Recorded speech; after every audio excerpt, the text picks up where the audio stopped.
የጌታችን ኢየሱስ ክርስቶስ ስም የተመሰገነ ይሁን። አሁን ያለንበት ዘመን በጣም በከፍተኛ ሁኔታ ብዙ መንቀጥቀጥ፣ ብዙ መራድ፣ ብዙ መሸበር ያለበት ዘመን እንደሆነ የታወቀ ነው። የብዙ ሰዎች ጉልበት የተናጋበት፣ የብዙ ሰዎች እምነት የተፈተነበት ሰዓት እንደሆነ ሁላችንም እናውቃለን። ብዙ ሰዎች የሚሉትን ያጡበት ዘመን፣ የሚናገሩትን እርግጠኛ ለመሆን የተቸገሩበት ዘመን እንደሆነም ሁሉ እናውቃለን።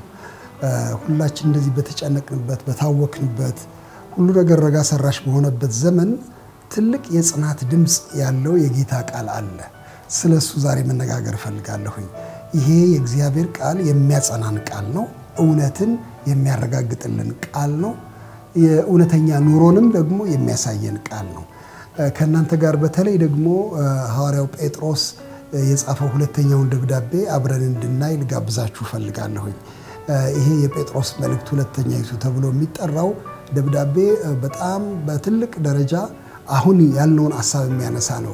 የጽናትን ነገር ደጋግሞ ያነሳል። መመረጣችሁን፣ መጠራታችሁን ከፊት ይልቅ ታጸኑ ዘንድ ብሎ ይላል። ስለ ጽናት ነው የሚናገረው። እግዚአብሔር መርጧችኋል፣ እግዚአብሔር ወስኗችኋል፣ እግዚአብሔር እናንተን ጠርቷችኋል። ግን ይሄን ጥሪና ይሄን ምርጫ አጽኑት ብሎ ስለ ጽናት ነው የሚናገር ያለ። እሱ ብቻ አይደለም። ይሄ ወንድማችን ሐዋርያው ጴጥሮስ በምግባርም እንድንጸና፣ በበጎ ምግባር እንድንተጋ የሚያሳስብ ነው። በእውነት ትምህርትም እንድንተጋ ተጠንቅቀን የእውነትን ትምህርት እንድንይዘው፣ እንዳናወላውል፣ ሌላም ነገር እንዳናስገባ የሚከላከል ሰው ነው። በጌታ መምጣት ተስፋ ላይም በጽናት እንድንቆም የሚያስተምር ሰው ነው። ስለዚህ ስለ ጽናት የሚናገረውን ይህን ሁለተኛ ጴጥሮስ አብረን ብንመለከተው ብናጠናው በጣም ደስ ይለኛል። እግዚአብሔር ይህን እድል ስለሰጠን በጣም አመሰግነዋለሁ። በእውነት የእግዚአብሔር ብርሃን ለሁላችንም ይከፈትልን። ይሄ የሁለተኛው ጴጥሮስ መልእክት ወይም ደብዳቤ በጣም አወዛጋቢ ደብዳቤ እንደሆነ ታውቃላችሁ። በአንድ ወገን ማን ነው የጻፈው የሚለው በጣም ያወዛግባል። በአዲስ ኪዳን ውስጥ ምናልባት ከተጻፉት ደብዳቤዎች ሁሉ ይልቅ ምናልባት አወዛጋቢው ይሄ ሳይሆን አይቀርም፣ ማን ነው የጻፈው በሚለው አቅጣጫ ማለት ነው። ጴጥሮስ እንደጻፈው የሚገልጽ ነገር አለ በዚሁ በደብዳቤው ላይ። ነገር ግን ብዙ የመጽሐፍ ቅዱስ ተመራማሪዎች የጴጥሮስ ደብዳቤ አይመስልም ይላሉ። ከብዙ ነገር ተነስተው ነው እንደዚህ የሚሉት። አንዱ መነሻቸው ቋንቋው ነው። ቋንቋው አንደኛ ጴጥሮስ የተጻፈበትን ቋንቋ አይመስልም ጨርሶ ነው። ይሄ በግሪኩ ቋንቋ ሲመለከቱት በጣም ጠንካራ ቃላት፣ በጣም ቦምባስቲክ የሆኑ ቃላት የሚጠቀም ነው ሁለተኛ ጴጥሮስ እና ዘይቤው የጴጥሮስን አይመስልም፣ ሌላ ሰው ሳይጽፈው አልቀረም የሚል ግምት አላቸው። ሌላው ደግሞ በጣም ይህንን ግምታቸውን ያጠናከረው ጴጥሮስ ላይ በጣም በብዛት ከይሁዳ መልእክት ጋር የሚመሳሰል ብዙ አንቀጾች ወይም አረፍተ ነገሮች አሉ፣ መግለጫዎች፣ ቃላት አሉ፣ በተለይ ስለ ሐሰተኞች መምህራን የሚናገረው። ከዚህ የተነሳ ከይሁዳ መልእክት የተወሰነ ክፍል ወስዶ አንድ ሌላ ሰው በጴጥሮስ ስም የጻፈው ሳይሆን አይቀርም የሚል ግምት ሁሉ አላቸው። ይሁን እንጂ እነዚህ ግምቶች እንዳሉም ሆነው ጴጥሮስ እንዳልጻፈው እርግጠኛ ሆኖ መናገር ግን ጨርሶ ሆኖ አይቻልም። ለምሳሌ የመጀመሪያዊቱም የሐዋርያው ጴጥሮስ መልእክት የሁለተኛይቱም ዋና ትኩረታቸው መድኃኒታችን ኢየሱስ ክርስቶስ ላይ ነው። ማዕከሉ ክርስቶስ ነው የመልእክታቸው። በሁለቱም መጽሐፍት ውስጥ የጌታችን ኢየሱስ ክርስቶስ ዳግም መምጣት አንድ ትልቅ ዜና ሆኖ እንደቀረበ እንመለከታለን። ሁለቱም መልእክቶች ደግሞ ስለ በጎ ምግባር በጣም አድርገው ነው የሚናገሩት። ክርስቲያናዊ ምሳሌነት፣ ክርስቲያናዊ ባህሪን እያጸኑ የሚናገሩ መጽሐፍት ናቸው እና ከቶውኑ ጴጥሮስ አልጻፈውም ለማለት በሙሉ አፍ የሚያስደፍር ነገር አይደለም። እዚሁ መጽሐፉ ላይ ለምሳሌ ምዕራፍ 3 ላይ ወዳጆች ሆይ አሁን የምጽፍላችሁ መልእክት ሁለተኛይቱ ናት፣ ይቺ ሁለተኛይቱ መልእክት ናት የሚል ቃልም እናገኛለን እና ጴጥሮስ ጻፈው አልጻፈው የሚለው ውዝግብ እጅግም አሁን በጣም የሚጠቅመን ነው ብዬ እኔ አላስብም። ከቅዱሳት መጽሐፍት ክፍል ሆኖ እንዲገባ አባቶቻችን ብዙ በዚህ ነገር ላይ ክርክር እንደነበረባቸው ከታሪክ እንገነዘባለን። ግን ጸንቶ የገባ ትልቅ መጽሐፍ እንደሆነ ደግሞ ሁላችንም እናውቃለን። መልእክቱ በጣም ሰፊ ነው፣ በጣም ብርቱ ነው። በእግዚአብሔር መንፈስ እንደተጻፈ ምንም ጥያቄ የለንም። በጣም ትልቅ የሆኑ ነገረ መለኮታዊ ጭብጦች አሉበት፣ ምግባራዊ ጭብጦች አሉበት እና ይሄ መጽሐፍ በእውነት ከፍቶ ማጥናት ትልቅ ዋጋ አለው ብዬ ነው እኔ የማምነው። ይህን ካልኩኝ ዘንድ እንግዲህ ምናልባት ቅድም መግቢያውም ላይ ትንሽ ስናገር ልብ ያላችሁት ይመስለኛል። ምንድን ነው የሚናገር ሁለተኛ ጴጥሮስ ምን ሀሳቦች ነው የሚያነሳው ካልን እንደገና አንድ ጊዜ ትንሽ ብከልሰው ደስ ይለኛል። መጀመሪያ የሚያነሳው ይሄን እግዚአብሔር ጠርቶናል፣ እግዚአብሔር መርጦናል የሚለውን ሀሳብ ያነሳና ይሄ ምርጫ ይሄ ጥሪ ግን እኛ ራሳችን የምንሳተፍበት ነው፣ ልናጸናው ይገባል። የእግዚአብሔር ጥሪ አለኝ፣ የእግዚአብሔር ምርጫ አለኝ፣ እጄን አጣጥፌ እቀመጣለሁ እንዳንል የሚያተጋ በምርጫና በጥሪ እንድንጸና ያንን እንድናረጋግጠው የሚያሳስብ መልእክት አለው። ወደ ሁለተኛው ነገር ደግሞ ስንመጣ ይሄ ብቻ ሳይሆን የያዝነው የእውነት ቃልም ደግሞ እርግጠኛ እንደሆነ እንድናምን፣ እምነታችን በአሸዋ ላይ የተመሰረተ እንዳልሆነ ይሄ የእውነት ቃል እንደሆነ ለማረጋገጥ ሐዋርያው ጴጥሮስ የጻፈው በጣም ልብ የሚነካ ንግግር አለው። ስለዚህ መመረጣችሁን አጽኑ ይላል። የተማራችሁትን ደግሞ የእውነት ቃል አጽኑ፣ የተሰጣችሁን መጽሐፍ የተሰጣችሁን የትንቢት ቃልም አጽኑ ብሎ ይናገራል። በሶስተኛ ደረጃ ደግሞ በጣም አድርጎ የሚያጎላው ይሄንን እናንተ አጽንታችሁ እንድትይዙት የምናገረውን የምግባርና የትምህርት ጉዳይ የሚበርዙ ሰዎች ተነስተዋል፣ ሐሰተኞች ተነስተዋል። በየቦታው ልዩ ልዩ ትምህርት የሚያስተምሩ ምግባራቸው ከንቱ የሆኑ ሰዎች ተነስተዋል። እሱን እየተከላከላችሁ ቁሙ ብሎ ደግሞ እንደገና ከሐሰተኞች እውነትን እንድንከላከል የተበላሸ ምግባርን እንድናስወግድ የሚመክር ምክር በሰፊው ታትቶ ታያላችሁ። በኋላ በመጨረሻ ደግሞ የምንመለከተው ነገር ምንድን ነው? የጌታ ቀን፣ የፍርድ ቀን፣ ለእኛ ደግሞ የትልቅ ተስፋ ቀን ፊታችን ይጠብቀናል። ይህንን የማያምኑ ከንቱ እንደሆነ ተረት እንደሆነ የሚቆጥሩ ሰዎች አሉ። እናንተ እሱን እየተከላከላችሁ ይሄ የጌታ ቀን መምጣቱን እያሰባችሁ ጸንታችሁ ቁሙ የሚል ምክር ይሰጣል። ስለዚህ እነዚህን ሀሳቦች አያይዞ እንደሚናገር ያለውና ምናልባት አንድ አጠቃላይ ርዕስ ብንሰጠው በእውነት ቃልና በእውነት ኑሮ ጽኑ ማለቱ ነው ብዬ ነው ያስባለሁ። ጴጥሮስ ሁለት ዋና ዋና ነገሮች ናቸው። የእውነት ትምህርት ተቀብላችኋል፣ የእውነት ቃል ተቀብላችኋል፣ በሱ ጽኑ።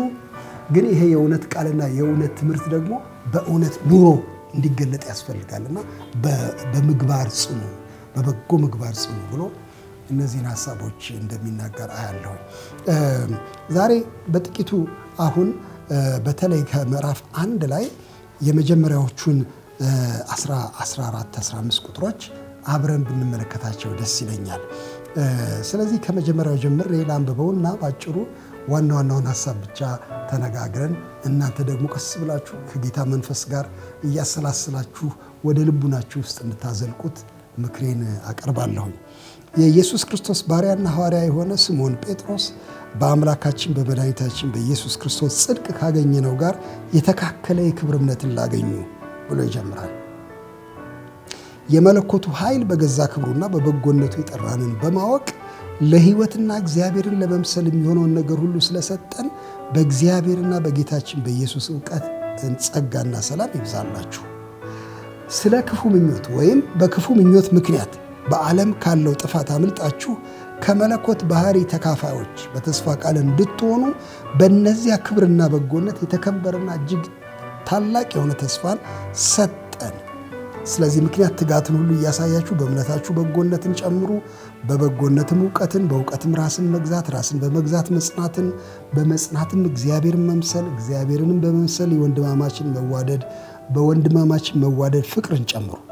እነዚህ ነገሮች ለእናንተ ሆነው ቢበዙ ጴጥሮስ እንደሚናገረው በጌታችን በኢየሱስ ክርስቶስ እውቀት ስራ ፈቶችና ፍሬ ቢሶች እንዳትሆኑ ያደርጓቸዋል። እነዚህ ነገሮች የሌሉት እውር ነውና በቅርብ ያለውን ብቻ ያህል የቀደመውን ኃጢአቱን መንጻት ረስተዋል። ስለዚህ ወንድሞች ሆይ መጠራታችሁንና መመረጣችሁን ታጸኑ ዘንድ ከፊት ይልቅ ትጉ።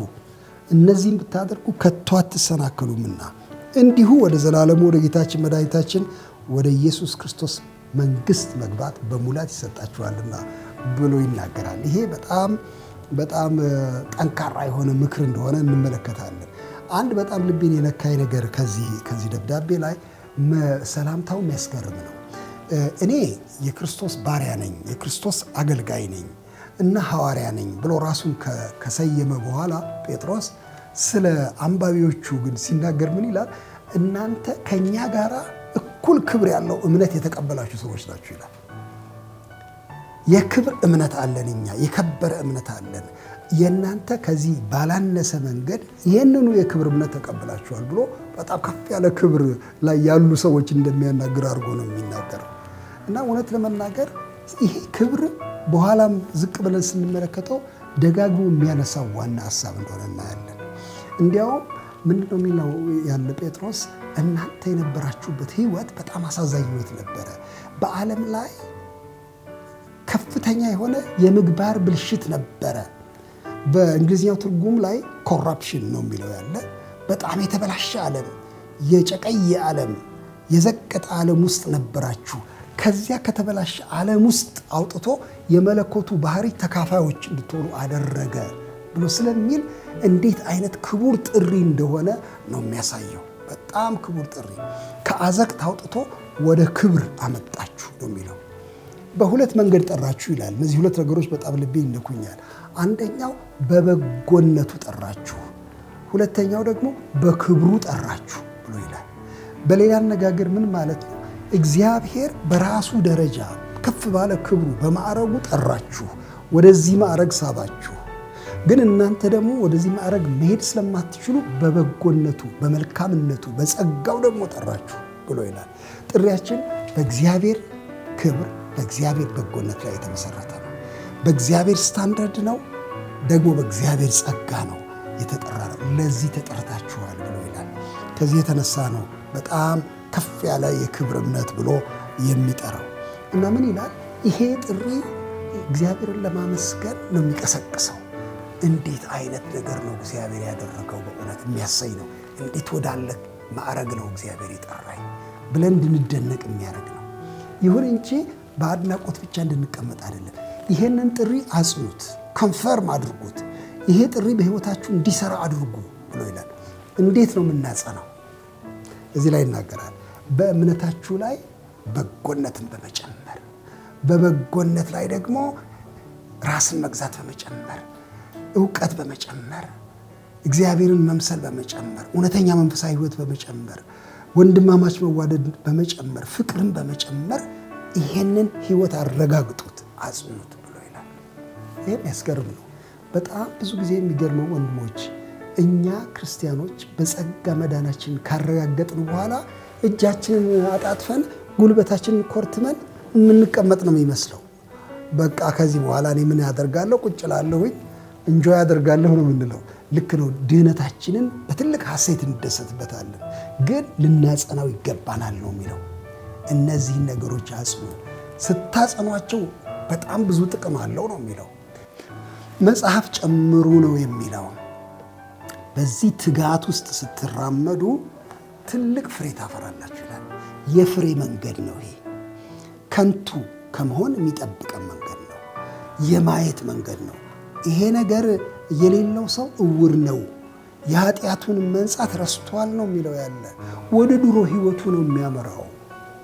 ስለዚህ በትጋት ህይወታችሁ ላይ እነዚህን ምግባራት እነዚህን ባህሪያት ጨምሩ እያለ ይጋብዘናል።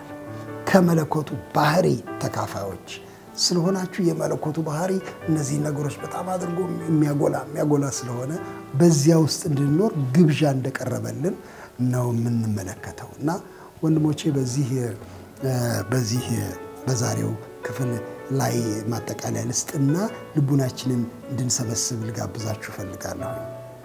ጌታ እግዚአብሔር አስደናቂ ጥሪ፣ አስደናቂ ምርጫ አድርጓል። ስለዚህ ምርጫ እግዚአብሔር የተመሰገነ ይሁን። ምንም ሳንለፋ ከጌታ ዘንድ የተሰጠን ስጦታ ነው። ታላቅ ተስፋ ሰጠን። ደግሞ ይሄን ህይወት ለመኖር የሚያስችለውን ብቃት ደግሞ ሰጠን። እንደዚህ ነው የሚለው፣ ለህይወትና እግዚአብሔርን ለመምሰል የሚሆነው ነገር ሰጠን ይላል። ይህ ሁሉ የእርሱ ስጦታ ነው። ይሁን እንጂ የእኛን ትጋት ግን የሚያጠፋ አይደለም። እኛ ተግተን በዚህ ጎዳና ላይ እየጨመርን እንድናድግ ነው የሚያሳስበን። እደጉ ይላል በመጀመሪያው መልእክቱ ላይ ጴጥሮስ።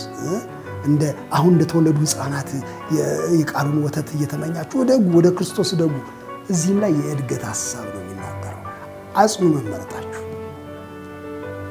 ሳናፍር ወደ እግዚአብሔር መንግሥት በሙላት እንድንገባ ይሄንን ምክር ይሰጠናል። እና ወንድሞችና እህቶች እግዚአብሔር ሁላችንን ይርዳን።